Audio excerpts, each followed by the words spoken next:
On the phone, headlining upcoming UFC fight night, we have one of the members of the Ultimate Fighter, one of the fan favorites, Ryan Darth Bader. How you doing today, man? Good. How are you guys doing? We're good. We're awake. Barely. Yeah. So this is happening on August 16th. It's happening over in Bangor, Maine. You're fighting Ovent St. Preux, who's on a 5-fight win streak. He's currently ranked number 10. You're also currently ranked number 8 in the top 10.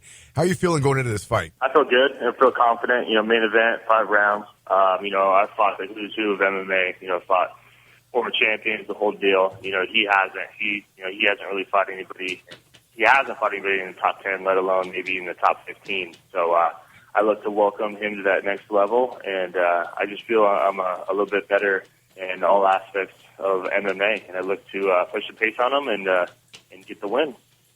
Now, I recently read an article where you're saying that you kind of have this fear of being stuck in the whole gatekeeper status, being in that top 10, constantly and not quite making it to the title shot area. What's going to be different in this fight, and what's going to be different for your future for you to push towards that?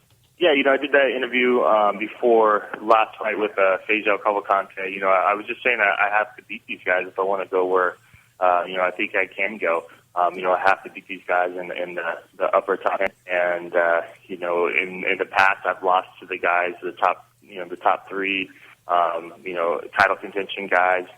So I turned it around. I got the right people around me. I got, different coaches, a real deal boxing coach. Aaron Simpson's our head coach now. So we're doing the right things, and I feel like now's my time, where in the past, it wasn't. I didn't have the skill set then. So I just feel now I definitely need to go out there, obviously, and beat those, title contention guys where, one fight, I think, it's a title shot and win that title. Now, you're fighting over in Maine.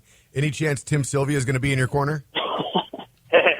No chance, but, definitely it's a small city. I didn't realize how small it was. It's 35,000 population, and so Dana White's hometown, bringing it here. But I heard the ticket sales were really good, and so, we're out here in the middle of nowhere, ready to get it on.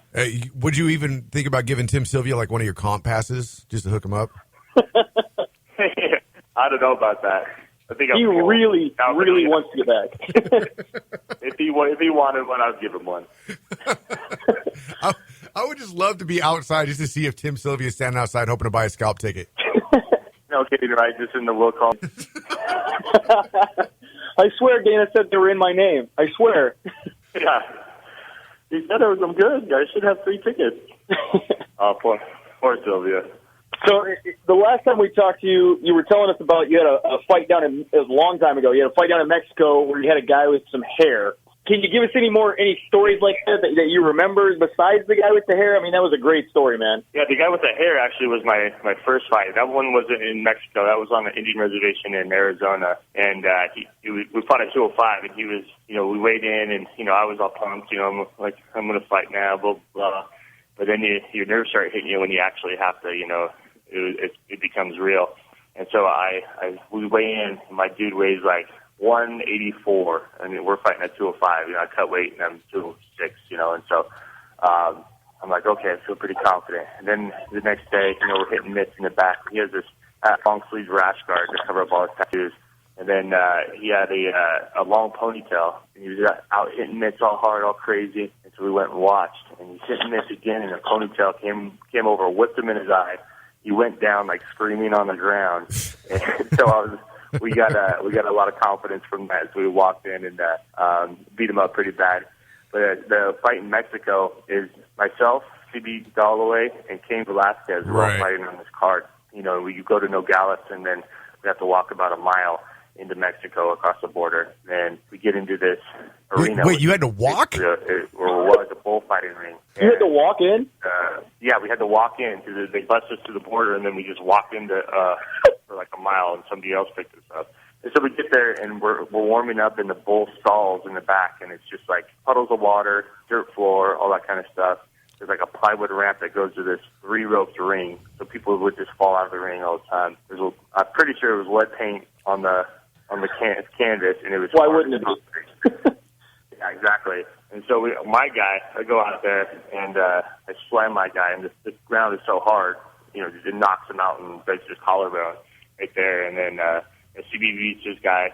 And then this like luchador guy who's 165 pounds fought earlier, got his butt kicked. And then he comes back and Kane is back there hitting Thai pads, kicking Thai pads, and the guy he was going to fight was like, no way am I fighting this dude. And he's looking at Kane like ground pride, the whole deal, and kicking these Thai pads. He's like, I'm done. So the luchador was like, I'll fight this guy, whatever. Comes back and they're going to make that fight. And he comes back and Kane is kicking the pads again, and he's like, I'm done. I'm out of here. So then he left, and then Kane never fought that one. So that was Kane's problem with finding fights, and that's why he kind of went into the UFC and had a private workout with Dana White after only 3 fights, and then he got in the UFC because literally nobody would fight him. That's awesome. But just little stuff like that. I fought in Globe, Arizona for free in this barn. It's just funny coming up and how different it is from where we're at now. I fought in a barn once. Didn't make it in the UFC though. And then we got one more question for you before we let you go. Sorry, we're running out of time over here, but it's a who would win in a fight question, and we ask all the fighters this when they call in. So Dodge, go ahead. All right, Ryan, who would win in a fight? A bear with machine guns for hands and feet, or a pterodactyl that poops chainsaws? I'll have to go with the pterodactyl. Pterodactyl. Go with the pterodactyl. Assault. Yeah, we just talked to Danny Castillo last week, and 2 of his gym mates picked the bear, and he picked the pterodactyl. And he said he was going to have to go confront Uriah Faber and T.J. Dillashaw about why they would pick the bear. Yeah, exactly. Why would you pick the bear? The bear can't move. The pterodactyl's going to be flying around up top, dropping chainsaws on them. That seems to be the consensus, man. All right, so it's going down on August 16th, 2014. You can see it for free. It is a UFC fight night. It's this Saturday. Make sure you check it out. The headliner, Ryan Bader, going up against Ovin St. Preux. Ryan, thanks so much for calling in, and we wish you the best of luck, man. Thanks, guys. Appreciate it. Thanks for having me.